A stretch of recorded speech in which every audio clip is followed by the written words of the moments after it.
Sveicināti, mani sauc Marija Andrieva, un mēs atrodamies Latvijas austrumu pierobežā. Reģiona ekonomiskā izaugsme nav iespējama bez cilvēkiem, bez kvalificēta darba spēka un labiem speciālistiem. Un šodien mēs runāsim par to, kā šos speciālistus izaudzināt. Un mūsu studijas viesis šodien ir Daugavpils Universitātes rektors, Latvijas rektoru padomes priekšsēdētājs Arvids Barševskis. Labdien! Labdien! Paldies, ka atnācāt šodien. Tēma mums ir ļoti svarīga, sarežģīta, bet arī ir par ko parunāt. Proti, tagad ir pavasaris, droši vien skolnieki jau gatavojas kļūt par topošiem studentiem, izvēlēties savas profesijas. Kā universitāte gatavojas? Man jau ļoti gribētos, ka skolēni tiešām sāk nopietni domāt par savu nākotni un ka vispār skolēni arī mēģinātu uzstādīt savai dzīvē pēc iespējas augstākus mērķus, jo, ja būs dzīvē mērķis, tad viss izdosies un šo mērķi noteikti arī sasniegs. Tā kā es aicinu studentus tiešām par to sākt tie, kuri vēl nav izdomājuši, sākt ļoti nopietni domāt. Universitātes izglītība, tas ir drusku vairāk nekā vienkārši augstākā izglītība. Un universitātes diploms ir saprotams visā pasaulē.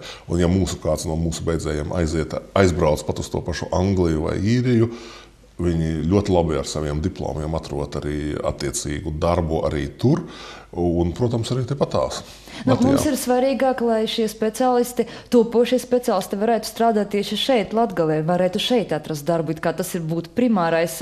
Kā tiek sadalīts finansējums starp Latvijas augstskolām? Par jaunu 3 pilāru finansēšanas sistēmu mums komentāru sniedza Izglītības un zinātnes ministrijas pārstāve. Finansējuma sadalījums sākās ar to, kāds līdzekļu apjoms ir pieejams budžeta programmā augstskolas un budžeta apakšprogrammā koledžas. Ja?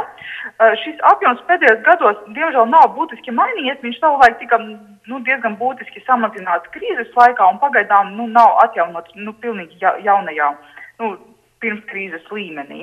Atbilstoši 2015. gada 29. jūnija ministru kabineta apstiprinātam konceptuālam ziņojumam, Latvijā tiek pakāpeniski īstenotas augstākās izglītības strukturālās reformas, lai nodrošinātu efektīvas un ilgspējīgas sistēmas izveidi. Tiek izvirzīts 3 pilāru finansēšanas modelis, kas nodrošina augstākās izglītības piedāvājuma salāgošanu ar Latvijas tautsaimniecības attīstības un darba tirgus vajadzībām, kvalitatīvu pētniecībā balstītu augstākās izglītības saturu un rezultātu pārvaldību augstākās izglītības institūcijās. Tiek ņemtas vērā darba devēju rekomendācijas. Proti ir gan Latvijas darba devēju konfederācijas rekomendācijas, gan arī parasti augstskolām ir kontakts ar vietējiem darba devējiem, un viņi ņem vērā izstrādot gan savu programmu saturu, gan nepieciešamo speciālistu skaitu. Pēdējos gados lielā mērā katrai augstskolai ir savs tradicionālais finansējuma apjoms, un tas būtiski nav mainījies. Piemēram, 16. gadā piešķirtais finansējuma apjoms katrai augstskolai ir tieši tāds pats, kā bija 15. gadā. Tā saucamais aploksnes princips. No visiem reģioniem Latgalē ir otrais lielākais studiju vietu skaits. No visiem reģioniem lielākais skaits ir Zemgalē. Tur, piemēram, kopējais budžeta vietas ir 2260. Tad tradicionāli Lauksaimniecības universitāte Zemgalē atrodas. Otrais budžeta vietu skaits lielākais ir Latgalē, 1900 budžeta vietas. Ja? Tad trešais skaits ir Kurzemē un vismazākais skaits ir Vidzemē, kur ir tikai Vidzemes augstskola.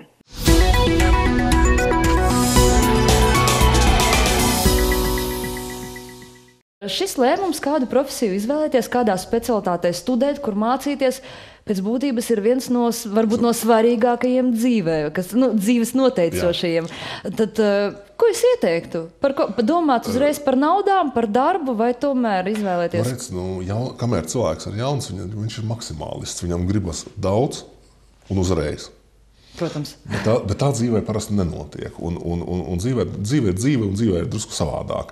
Un es vienmēr saku visiem tiem, kas man prasa, ko darīt, kur iet mācīties un tā tālāk. Es pirmkārt saku, ka dariet to, kas jūs interesē. Dariet to, kas jums patīk. Un ja jūs darīsiet to, kas jums tiešām sirdī ir tūs, un neklausīsiet visādus padomus vai tur draugu ieteikumus un tā tālāk, tad, es domāju, no jums sanāks labs speciālists jebkurā specialitātē. Vienalga, vai viņš būs psihologs, vēsturnieks, filologs vai vēl kaut kas, vai dabaszinātnieks, viņš būs labs speciālists, ja viņam būs mērķis dzīvē, uz ko tiekties, un interese, ka darbs būs gandrīz kā hobijs. Tas būtu ideāli, ja katram tā izdotos atrast. Ja mēs runājam, teiksim, par specialitātēm, par profesijām, kas ir pašlaik pieprasītas, sakiet, vai universitāte seko līdzi tam, kas ir nepieciešams darba tirgu pašlaik, vai regulē kaut kādu budžeta vietas noteikti, vai kaut kādus virzienus, papildus kursus, lai cilvēks būtu pēc tam, lai viņam nebūtu problēmas atrast darbu? Protams, gan universitāte mēģina sekot, cik tas iespējams, ja? Gan arī valsts mēģina sekot, un kā jūs ziniet, valstī jau diezgan daudzus periodus ir pateikts, kas ir prioritārie virzieni. Tās ir eksaktās šīs zinātnes, inženieru zinātnes, dabas zinātnes, mākslas, informācijas tehnoloģijas. Tanī pašā laikā nedrīkst aizmirst arī par citām zinātnēm, jo ja mēs metīsimies visi tikai uz šīm te eksaktajām, tad pienāks diena, kad mums varbūt nebūs labs psihologs vai nebūs labs ekonomists, un par to arī ir jādomā. Vienu brīdi bija ļoti populāri, visi gāja uz juristiem un ekonomistiem. Protams, nevar teikt par visiem, bet daudzi no toreizējiem juristiem un ekonomistiem nespēja atrast sevi darba tirgu, un pēc tam jau pielāgojās vai mācījās vēl uz kaut ko citu, vai vienkārši mainīja profesiju. Kas tagad ir topā? Gan mans viedoklis, tas ir gan arī ārvalstu eksperti, kas ir braukuši uz Latviju un skatījušies. Viņi tiešām ir pamanījuši šo te bumu, bet tas nav tikai Latvijā, tas ir principā Austrum Eiropā un pat Eiropā varētu teikt, ka daudzi tiešām izvēlējās šīs sociālās zinātnes un tā tālāk. Bet arī šeit nav jau slikti, ka izvēlas sociālās zinātnes, ja cilvēkam tas patīk. Bet ja cilvēks iet uz sociālajām zinātnēm, nezinot, kas tas ir, bet domājot, ka viņš tagad būs labs biznesmenis, advokāts vai vēl kaut kas, nesanāks mīļietā. Un tāpēc, tā kā ļoti daudzi laikam ir gājuši tieši tā, tad ir šajās zinātnēs pietiekami liels darba meklētāju skaits. Un tanī pašā laikā arī tas mani kā rektoru, piemēram, pat neuztrauc. Ja mēs paņemam Eiropas Savienības statistiku, tad mēs un tā skaitā tur ir ļoti labi Latvijas statistika parādīta, kas visvairāk palika krīzē bez darba. Principā visvairāk bez darba krīzē palika kādreiz ierēģi, jo samazināja visādas valsts pārvaldes struktūras un tā tālāk. Un vai šie cilvēki joprojām ir bez darba? Nē. Lielākā daļa no viņiem ir ļoti ātri atrada iespējas kaut kur pārveidoties, drusku pārkvalificēties. Viņi atrada iespējas un viņi atrada darbu.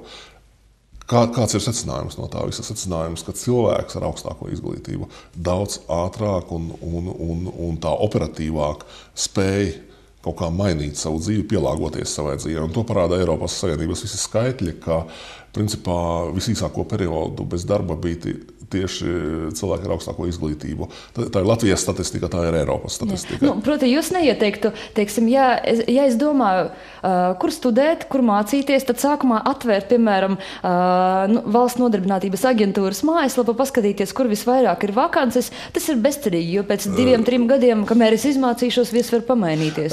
Viss var pamainīties, un kā jūs ziniet, tās vakances tur jau ir neliela daļa no vakancēm, un, teiksim, organizācijas lielākoties jau paši izsludina kaut kādus konkursus un jāskatās mājaslapās un visur citur jāmeklē.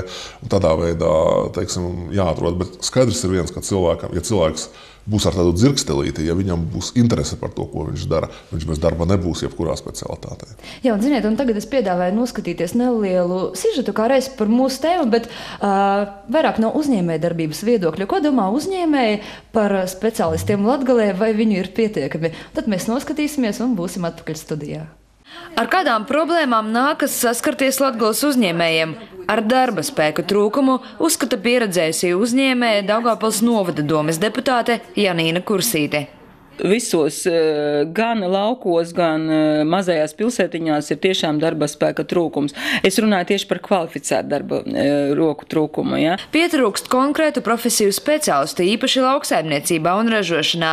Tiem jauniešiem, kas gatavi strādāt, bieži vien pietrūkst zināšanu. Paradoxāla situācija. No vienas puses Latgalē ir augstākais bezdarba līmenis valstī, no otras uzņēmējiem trūkst darba roku.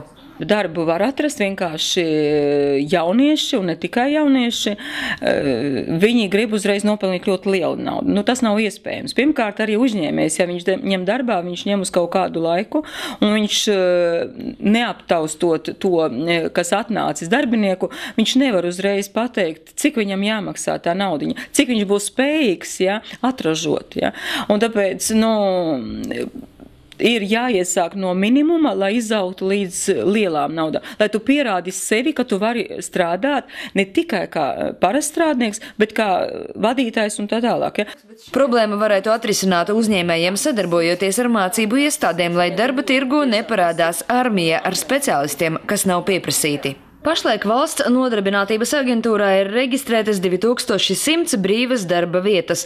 Daugavpilī NVA portālā var atrast tikai 50 darba piedāvājumus. Ambulatorās aprūpes māsa, grāmatvedis, cepējs, apsargs, namdaris, bārmenis, arī sabiedrisko attiecību vadītājs. Lielākoties darba tirgu otrā lielākā Latvijas pilsētā ir pieprasīti vai nu tehniskie speciālisti vai medicīnas personāls, ārsti slimnīcās un ātrās palīdzības dienestā. Tehniskās specialitātēs vidējā darba alga piedāvāta līdz 600 eiro mēnesī. Medicīnas personālam tiek piedāvāts no 780 eiro un vairāk. Lielākais piedāvātais atalgojums ir veselības aprūpes vadītājiem Daugavpils psihoneiroloģiskā slimnīcā līdz 1117 eiro mēnesī un kravas mašīnas vadītājiem līdz 2000 eiro mēnesī. Šis ir reālais darba tirgus piedāvājums.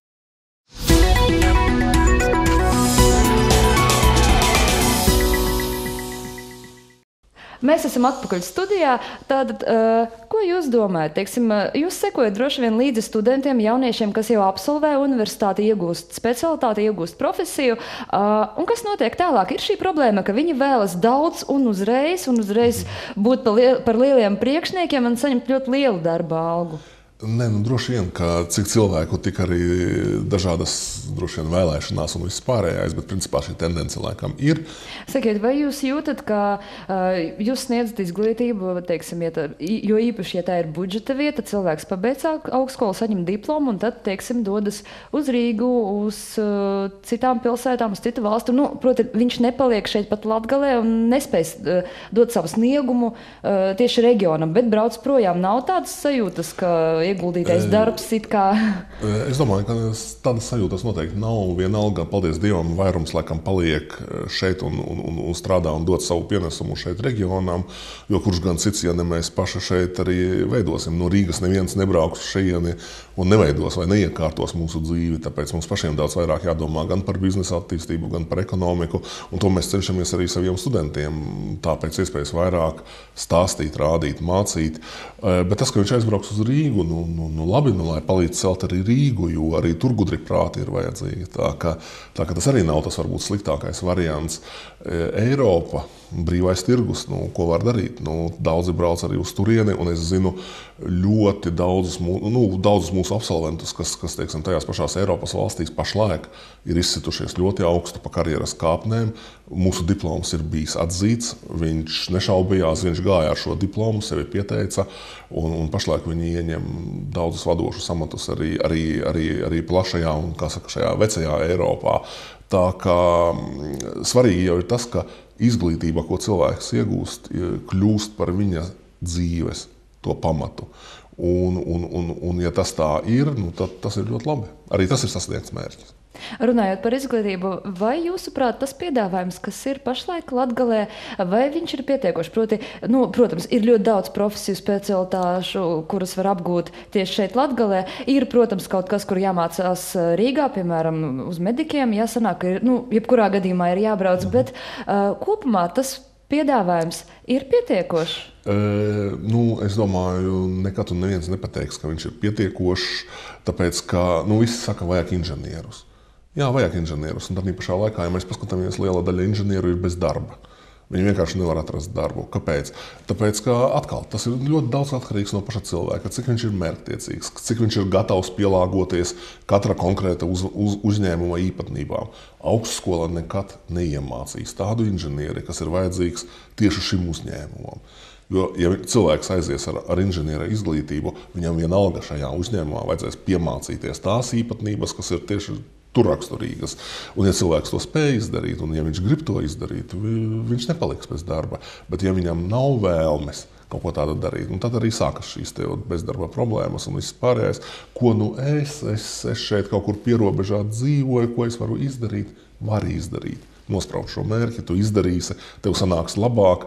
Un es domāju, ka es vienmēr esmu teicis, ka Daugavpils ir tāda ļoti, šajā gadījumā mēs esam Daugavpilī, un Daugavpils ir tāda multikulturāla un vienlaicīgi ļoti toleranta, skaista pilsēta, un šeit ir ļoti daudz iespēju. Vajag tikai pašam gribēt kaut ko dzīvē izdarīt.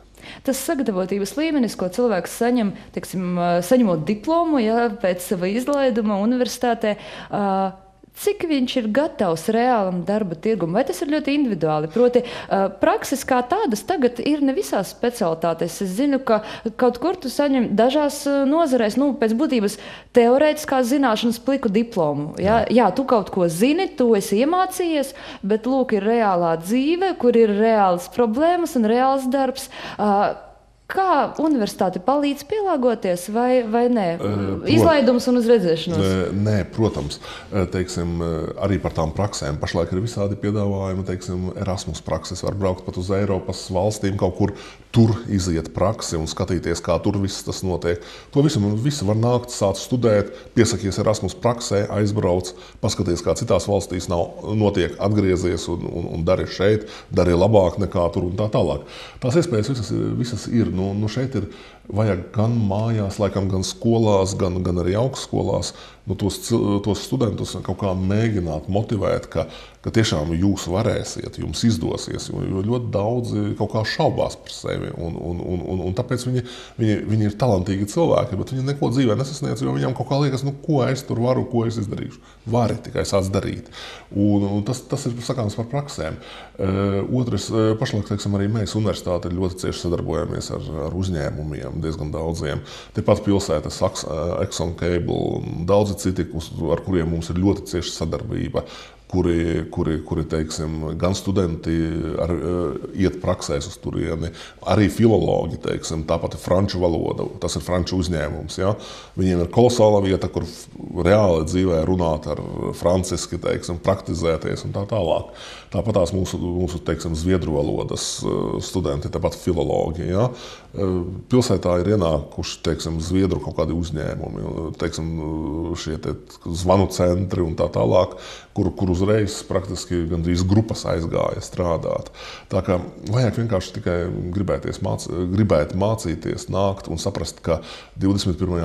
gadsimtā tomēr bez augstākās izglītības tā ir kā ir, jo, ja cilvēks grib kaut ko šeit dzīvē sasniegt, es nenoliedzu tos, kas beidz tehnikumus. Protams, ka šādi cilvēki ir vajadzīgi un tā tālāk, bet ārā ir 21. gadsimts un arī viņiem ir jāsaprot, ka pat tie, kas beidz universitāti un ar universitātes diplomu, vienalga viņam turpmākajā dzīvē būs daudz jāmācās. Tāds ir laiks, nav viduslaika. Tagad ir drusku savādākas prasības. Ir jāprot pielāgoties. Tieši tā. Un tiešām mēs visu laiku šo sarunu kaut kā virzām uz to individuālo, ir tās individuālās īpatnības, un tas ir ļoti atkarīgs no paša cilvēka. Protams, augstskola dot iespēju, jebkura mācību iestāde, vai tas ir tehnikums, vai tā ir skola, vai tā ir augstskola, viņa dot iespējas, un kā cilvēks šīs iespējas izmanto, tas jau ir individuāli. Un, ziniet, es piedāvāju vēl vienu nelielu pauzīti, un mēs paklausīsimies, ko domā mūsu Daugavpils pilsētas iedzīvotāji, kādu profesiju labāk izvēlēties, lai pēc tam vieglāk atrast darbu šeit pat Latgalē. Na jurista. Jāmācās uz juristu un grāmatvedi. Nekādu citu profesiju nevajadzētu izvēlēties. Tуда, где хочется. Jāizvēlās to, kas patīk. Tikai profesija, kas patīk, varēs nodrošināt labus ienākumus. Noteikti vajag saņemt augstāko izglītību un tad strādāt pēc savas specialitātes. Ir daudz dažādu profesiju, ko izvēlēties.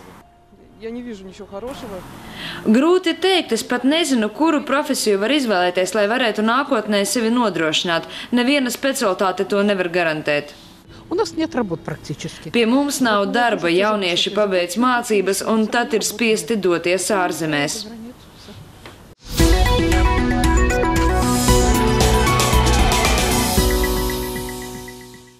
Lūk, ko domā mūsu pilsētas iedzīvotāji. Es gribēju vēl pajautāt, teiksim, par saikni, kuru uztur vai neuztur mācību iestāde, vai tā ir universitāte, vai, kā es teicu, vai tā ir skola, vai tas ir tehnikums, vai šai saiknē ir jābūt jau pēc tam, kad cilvēks jau saņem diplomu students? Jā, tā ne tikai ir jābūt, tāpat tagad ir noteikta normatīvos aktos, kā augstskolai šāda saikne ir jāuztur ar saviem Kā beidzēji. tas izpaužas?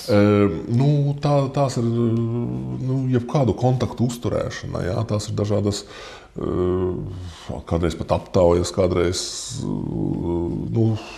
komunikācija, kādas informācijas, teiksim, izplatīšana un tā tālāk, jo principā tas ir ļoti svarīgi arī pašai augstskolai, jo es vienmēr, teiksim, izlaidumā es vienmēr saviem absolventiem saku, ka nesaraujiet saiti ar augstskolu, nāciet, palīdziet programmām, sakiet, kas jums nepatika, kas jums ne tā bija. Arī bez šīs saiknes ir ļoti grūti programmu izmainīt, ļoti grūti programmu kaut kādā veidā attīstīt tā, lai tā būtu tiešām pēc iespējas kvalitatīvāka, pēc iespējas labāka. Jūs minējāt sadarbībā ar uzņēmējiem. Varbūt varat plašāk pastāstīt, kā tas izpaužas ne tikai prakses vietās, droši vien, kas ir loģiski, bet arī pēc tam darbā, pareizi? Jā, protams, un tīri arī konkrētu uzņēmēju vēlmju, kaut kādu realizēšanu, teiksim, mēs sadarbojamies gan ar pilsētas, pie mums pašlaik brauc no visas Latvijas, teiksim, zinot mūsu stiprās puses, gan ķīmijā, gan bioloģijā, teiksim, tajā pašā vēsturē arī, kur ir ar muzejiem visādiem cieši sakari un filoloģijā, sociālajās arī zinātnēs, kad reāli uz universitāti brauc to sfēru pārstāvji, viņi izvirza kaut kādus konkrētus uzdevumus, un mēs skatāmies, mēs varam vai nevaram to noslēgt, un principā pašlaik jau ir nonākts līdz tādām stāvoklim, ka tas ir arī viens no universitātes līdzekļu piesaistes avotiem, ka šis arī privātais finansējums par konkrētiem pētījumiem, par konkrētām izstrādēm, par konkrētām tehnoloģijām,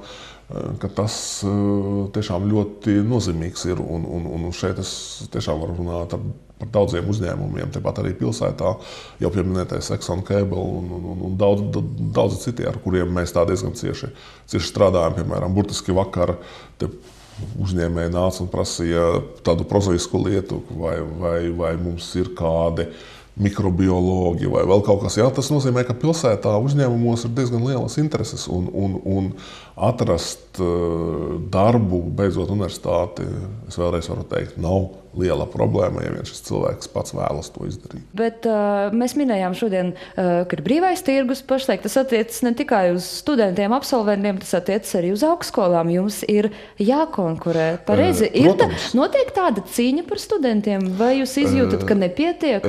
Kopumā valstī notiek diezgan sīva cīņa par studentiem. Tanī pašā laikā, ja runā par Daugavpils universitāti, mēs varbūt drusku esam pat atslābuši zināmā mērā, jo pēdējie gadi tomēr rāda, ka mēs turamies apmēram vienā līmenī. Ja kopumā valstī ir gājis vairāk vai mazāk tāds samazinājums studējošo skaita, mūsu universitātē aiziet kaut cik uz leju, jā, bet tas galīgi nav bīstams tāds pagaidām rādītājs, un studentu skaits turās. Jā. Es domāju, ka ir jāskatās, ir jāgaida vasaru, ir jāgaida rudeni, skatīsimies, uz kādām specialitātēm nāks studenti, gan uz augstskolām, gan uz citām mācību iestādēm, jo no tā būs atkarīgs, kā izskatīsies mūsu darba tirgus, mūsu ekonomiskā situācija pēc 3-4 gadiem un kā tas ietekmēs visu Latgales ekonomisko attīstību. Paldies jums šodien par sarunu, bija ļoti patīkami un ļoti interesanti. Tiksimies vēlreiz mūsu studijā.